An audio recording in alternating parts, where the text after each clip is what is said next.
Hi everybody, this is Boog Reviews, and today I'm going to be doing a review on McFarlane Toys DC Multiverse Kalibak Megafig. So before we take a look at Kalibak, let's go ahead and take a look at all of the accessories that he comes with. So first up, you get your standard DC Multiverse base, but he stands really well on his own, even though he is a very big figure. Up next, you get his data file with a really cool shot from the Dark Side War right there. And if you want to read that, go ahead and pause that now. And finally, he comes with his Beta Club, and this looks very nice. It's got some really good sculpt detail to it, and it's cast in nice marbleized plastic. It looks really good. The only downfall is this weapon is a very, very soft plastic, and his hands are very, very hard plastic, so it was incredibly difficult to get this into his hand. I actually couldn't get it out of his hand, so that's why I started this review with it in his hand. So now let's go ahead and take a look at the head sculpt. McFarlane Toys did an incredible job on this head sculpt. It looks amazing. The sculpt to the beard and the hair looks really nice. I like how it looks like it's flowing in the wind in the back. The sculpt to the hair is fantastic, and you can even see it has some variation in it. It has a nice dark brown wash over top of that light brown that it's cast in. That looks really cool. His eyes are done in a really nice bright yellow color with some shading around them. His nose ring looks really good, but the one weird thing is he has yellow on his forehead and his cheeks. I don't think that's supposed to be there. That looks really weird. It almost looks like the paint for his headgear kind of leaked onto his face, but it's so concentrated on both of his cheeks and there on his forehead that it almost looks intentional.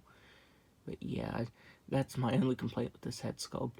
Other than that, I think it looks really good though. He has some incredible texturing to his suit. It looks really good. The sculpt detail to that green part right there with that texturing looks very nice. His shoulder pad there with the strap looks really good. It even has some texturing in between this pattern right here. That looks really good. I'm just surprised at how many textures is on this figure. It looks really good. He has some very nice sculpted scars and scratches on his arms. I do wish there would have been some paint variation to it though, because he has a ton of sculpt detail on his arm but no paint variation. His face actually does have a little bit of paint variation, but his arms don't. That's a minor nitpick. A nice wash should bring those out really nicely. But yeah, that is sculpted really well. The gloves are textured even more than his suit. That glove has some really awesome sculpted texturing there. McFarlane Toys always does really awesome with the textures on clothing. It still amazes me how awesome they do with that. And then he has the shorter glove here on the left side with some really cool texturing on it. His belt is cast in that same marbleized plastic as his Beta Club. That looks really good. His skin even has some very impressive texturing. The wrinkles there on the knees, you get some slight scars down here, you get a scar right there. That looks really good. And the way it's sculpted, it almost hides the articulation. From the side, of course, you can tell where the articulation cut is, but from the front, McFarlane Toys hid that really well. I think they did a very awesome job hiding that. And then there are the toes, with some more impressive texturing there on his feet. So now, let's go ahead and go over his articulation. So for his head, he can look up very, very slightly.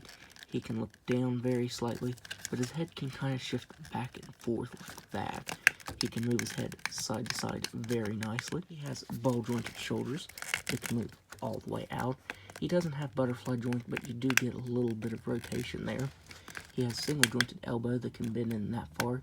He has swiveled wrists, and they're very crunchy. The right side doesn't want to move at all. The left side is a little bit better. It moves pretty nicely, but this right side is very stiff. He has a ball-jointed waist that can move back very nicely. Can't crunch forward very far. He can move side to side and spin all the way around. He has hips that can do a complete split. He can kick forward very slightly. He can kick back all the way. He has an excellent thigh swivel. That thigh swivel is very nice. He has a single jointed knee, and again, this is kind of a crunchy joint. It can also move side to side right there as well. He has ankles that can move down just a little bit, up all the way, and toes that can touch his shin. So yeah, I don't think he needed toe articulation like that, but he does have that. So now, let's do some size comparisons. So first up, here Kalibak is next to the DCEU Darkseid figure, And since we got Kalibak, hopefully we get a Darkseid War Darkseid Mega figure. That would be amazing, and I know McFarlane Toys would knock that out of the park. I also hope they do Grail as well. She was very important to that storyline too. So yeah, I definitely want some more characters from the Darkseid War. Here he is next to the Dark Father. Here he is next to Superman. Here he is next to Batman. And finally, here he is next to Robin. So overall, I would highly recommend picking this up because McFarlane Toys did an outstanding job on this. This is a very awesome figure. Mine did have some weird things with that yellow paint there on the head, but other than that, this is an incredible figure and I'd recommend picking it up. So that's my review. If you like this review, be sure to hit the like button and subscribe to my channel. Thanks for watching.